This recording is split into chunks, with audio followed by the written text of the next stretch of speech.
The giant Chinese balloon that had been floating across parts of the United States has been shot down by an American fighter jet off the coast of South Carolina. The balloon, which the US says was being used to spy on military sites, appeared to plummet into the sea. Well, China continues to insist that it was in fact a stray civilian weather observation airship. Its foreign ministry has released a statement saying that China strongly disapproves of and protests against the US attack on a civilian unmanned airship by force. It also went on to say that American use of force is a clear overreaction and a serious violation of international practice.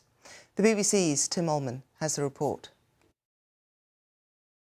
All eyes had been on this solitary object floating serenely through US airspace. Was it a harmless weather balloon or a spy in the sky sent by the Chinese? Whatever it was, the American government had decided enough was enough. Look at that trail of white vapour on the left of your screen. That is a US F-22 fighter jet streaking towards the balloon. Then a second trail, this time from a Sidewinder missile, about to bring its journey to an abrupt end. Suddenly we saw something take off from the jet and knew it was a missile, and you could see the explosion.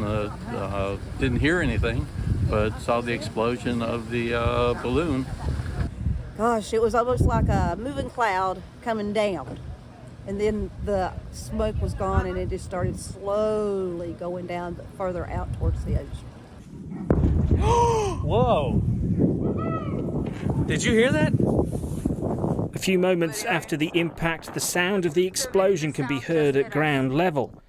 Then the remains of the balloon, its canopy torn to shreds, falls to the earth. A satisfying moment for President Biden, although he had to wait a few days for the operation to be carried out. Order the Pentagon to shoot it down on Wednesday as soon as possible. They decided, without doing damage to anyone on the ground, they decided that the best time to do that was when it got over water. In a statement, China's foreign ministry accused the US of overreacting. China expresses strong dissatisfaction and protests against the use of force by the United States. It added that it would reserve the right to make further necessary responses. The whole incident has caused tensions in what is an already delicate relationship. The US Secretary of State Antony Blinken cancelled a planned trip to Beijing this weekend as a result. The balloon is believed to have come down in relatively shallow water, and any wreckage should be easily retrieved. The Americans hope they will then be able to work out exactly what the Chinese were up to.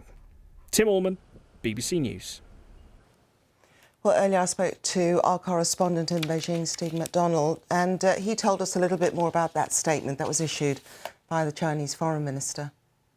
I mean, it's been issued by an angry Chinese government, and you think this was supposed to be a weekend here in Beijing of building bridges between China and the US, not burning them.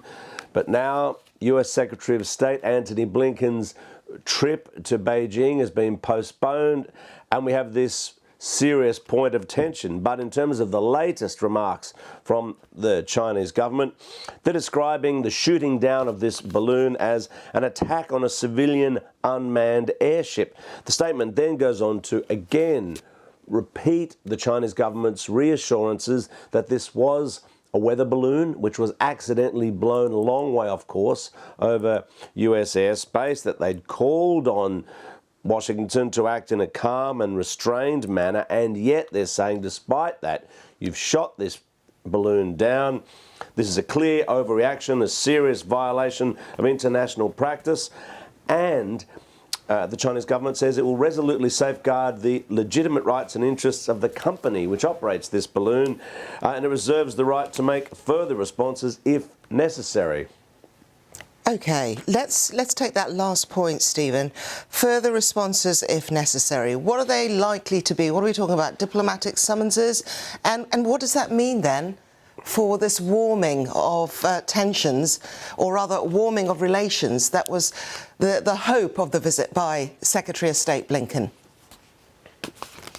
I mean, this is a kind of standard boilerplate line you get from the Chinese Foreign Ministry when the Chinese government is angry. It's deliberately vague, you know, to suggest that, well, who knows what we might do in the future, but it is a warning. And like I say, it's not specific to, I guess it gives it an air of mystery in a way, because, you know, who knows what we might do in the future in response to this. Certainly, though, it is not helping in terms of building relations between China and the US, which is supposed to be being repaired as we speak.